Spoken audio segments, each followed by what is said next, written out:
വയനാട്ടിൽ മഴ കുറയുന്നു. നാളെ വീണ്ടും മഴ കുറയുമെന്നാണ് കാലാവസ്ഥാ മുന്നറിയിപ്പ്.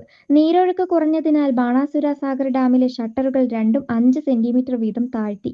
മഴ കുറഞ്ഞാൽ ഷട്ടർ അടയ്ക്കേണ്ടി വരും എന്നാണ് വിവരം. കഴിഞ്ഞ 3 ദിവസത്തെ ശക്തമായ മഴയ്ക്ക് ശേഷം ഇന്നലെ രാത്രി മുതൽ വയനാട്ടിൽ കനത്ത മഴ കുറഞ്ഞു വരികയാണ്. വൈത്തിരി, തൊണ്ടനാട്, ഊഞ്ഞാൽ പഞ്ചായത്തുകളിൽ ഒഴിച്ചാൽ ബാക്കി എല്ലായിടത്തും 30 മില്ലിമീറ്ററിൽ താഴെയാണ് മഴ.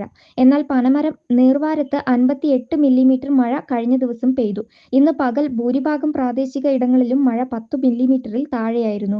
ബാണാസുര സാഗർ ഡാമിന്റെ വൃഷ്ടിപ്രദേശങ്ങളിൽ മഴ കുറഞ്ഞതോടെ നീരൊഴുക്കും കുറഞ്ഞു. ഇതോടെയാണ് ഡാമിന്റെ 2 ഷട്ടറുകളും 5 സെന്റിമീറ്റർ വീതം താഴ്ത്തിയത്.